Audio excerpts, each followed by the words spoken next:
Hello everyone, hope you all are doing great. So reverse tarot reading को हम continue करते हैं और जो आज का हमारा कार्ड है वो है रिवर्स द हायरोफेंट. ठीक है, अगर ये कार्ड आपका रिवर्स में आता है तो इसका क्या मतलब है.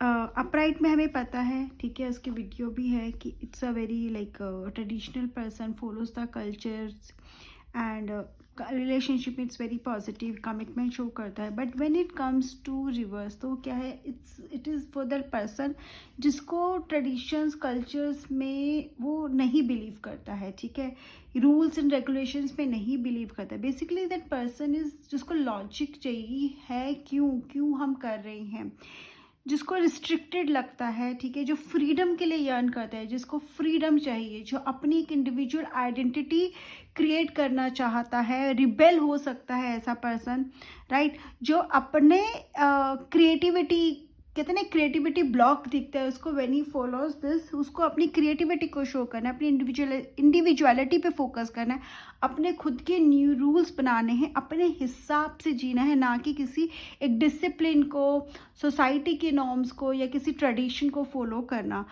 उसको ट्रेडिशन से प्रॉब्लम नहीं है, बट प्रॉब्लम ये है कि हम क्यों कर रहे हैं अगर ये हमारे लिए नहीं है. और अगर हमें करना है तो ज़बरदस्ती हमें क्यों करना है, जस्ट बिकॉज क्योंकि सब फॉलो कर रहे हैं तो मैं करूँगा नहीं. तो रिबेल है, it's not negative, yes, but it shows the other side of this person. It shows कि बहुत वो कहते हैं ना, एक बहुत रिस्ट्रिक्टेड फील करता है. ठीक है, और उसको ऐसा लगता है फ्रीडम नहीं है, फ्रीडम चाहिए. ठीक है, ब्रेक्स, चेन्स को ब्रेक्स करना चाहता है एंड एक क्रिएटिविटी चाहता है लाइफ में, अपने आप को एक्सप्रेस करना चाहता है. चाहते जो भी पर्सन है वो करना चाहता है, कॉन्स्ट्रेंट नहीं रहना चाहता, रूल्स को फॉलो नहीं करना चाहता, किसी भी चीज़ को सिर्फ ऐसे ही नहीं कि सब कर रहे हैं करते जाओ, ये करने से अच्छा होगा, नहीं.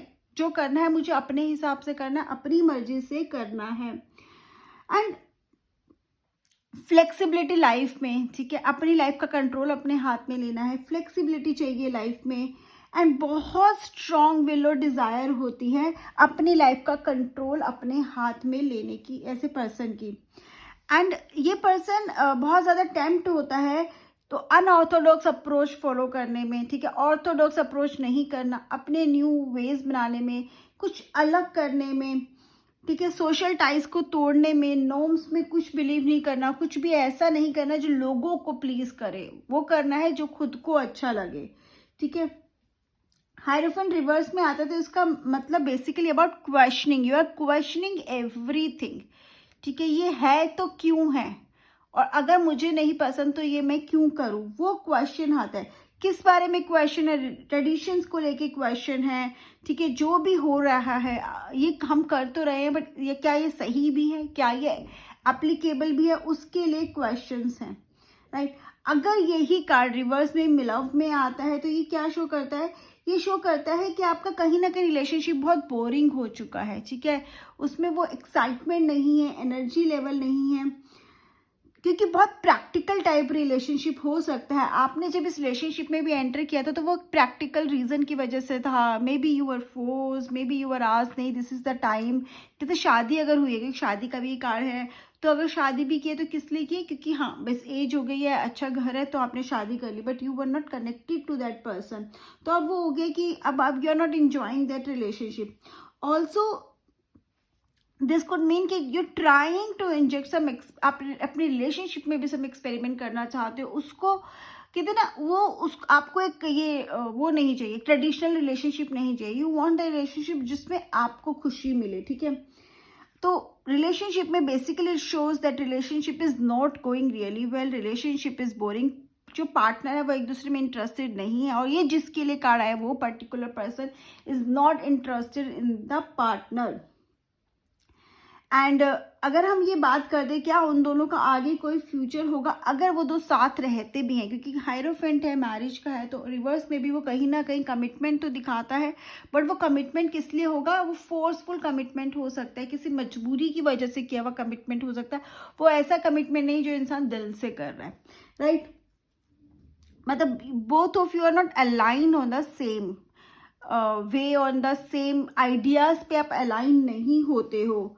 तो कहीं ना कहीं कॉम्प्रोमाइजेस दिखाता है। हायरोफेंट रिवर्स में क्या दिखाता है, रिलेशनशिप में कॉम्प्रोमाइजेस इधर आप कर रहे हो या आगे आपको करने की जरूरत पड़ेगी, फिर कंटिन्यू दिस रिलेशनशिप। और रिलेशनशिप में क्या दिखाता है, ये ऑल्सो दिखाता है कि जो भी आपको रोमांटिकली एडवाइस दे रहे हैं, जो लोग भी आपको रिलेशनशिप के लिए एडवाइस दे रहे हैं, वो आपके काम नहीं आ रही है। तो बेटर आप खुद ही कुछ सोचो रिलेशनशिप को इम्प्रूव करने में, क्योंकि ये जो पीरियड चल रहा है वो कहीं ना कहीं बहुत अच्छा नहीं चल रहा है। आप रिलेशनशिप में कर रहे हो और किसी की एडवाइस आपको काम भी नहीं करेगी। You need to sort out with each other only, ठीक है। एंड अगर ये कार्ड आपका आता है करियर में, तो करियर में क्या दिखाता है, अगेन करियर में भी वही दिखाता है, this person doesn't want to follow the rule. एक रोट जॉब नहीं करनी है उसे, 9 to 5 की जॉब में उसका इंटरेस्ट नहीं है कहीं। और ये भी दिखाता है कि ये जो ऑफिस में भी है ना, बहुत पॉलिटिक्स है, ब्यूरोक्रेटिक के डिसीजंस जो भी हैं, उसकी वजह से क्रिएटिविटी बहुत हैम्पर होगी। फ्रीडम, अपने हिसाब से काम करने की फ्रीडम नहीं है, डिसीजंस थोप दिए जाते हैं, पूछा नहीं जाता है।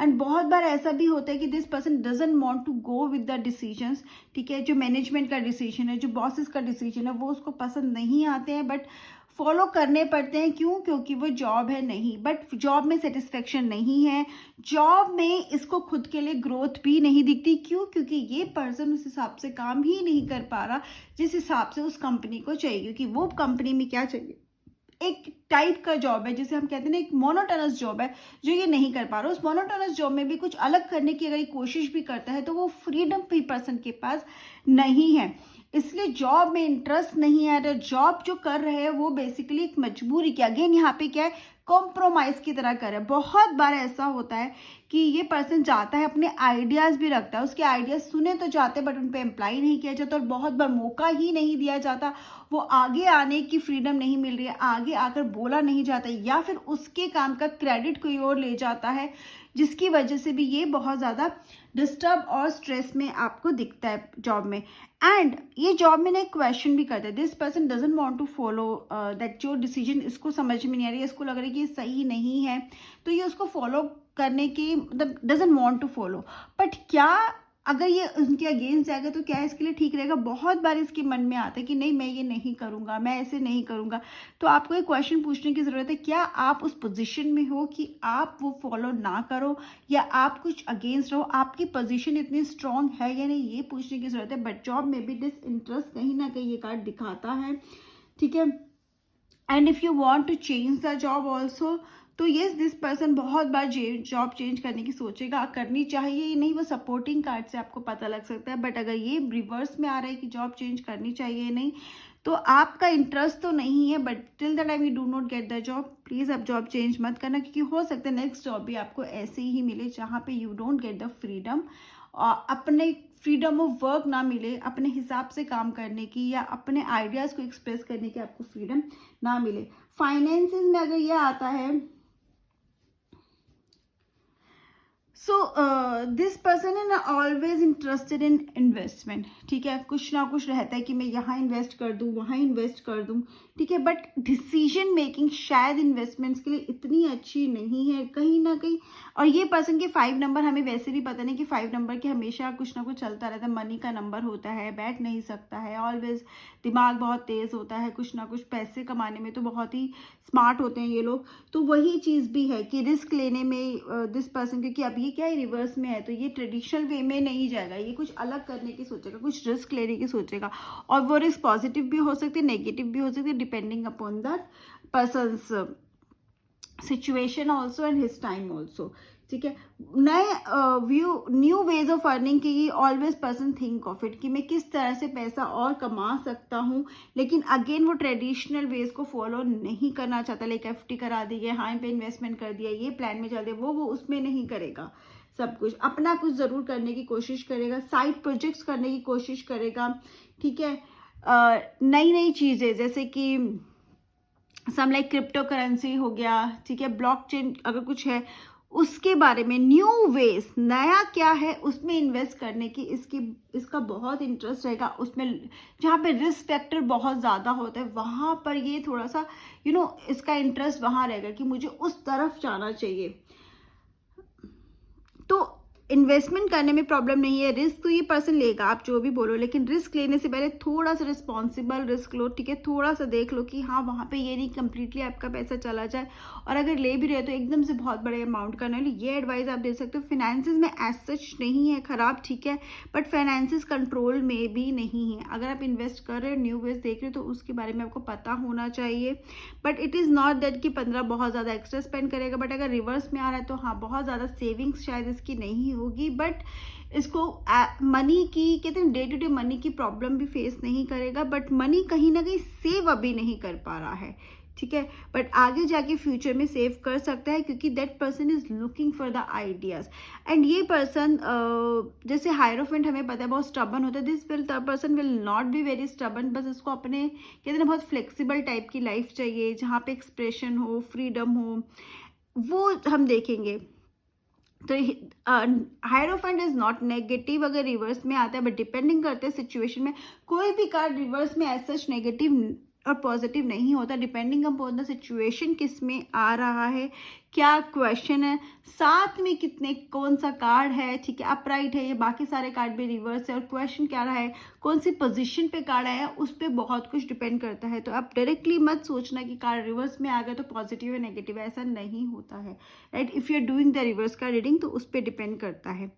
So this is what hierophant, yes no में जनरली ये नो रहता है, ठीक है, बट अगेन मैं कहूँगी क्वेश्चन पे डिपेंड करता है। तो yes, if you have any question जहाँ पे कंफ्यूजन है तो आप कमेंट सेक्शन में ज़रूर दीजिएगा। कैसा लगा आपको एक्सप्लेनेशन, इसका फीडबैक कमेंट सेक्शन में प्लीज़ ज़रूर डालिएगा। And if you still have any question आप बता दीजिएगा। Bye bye, have a great day, take care.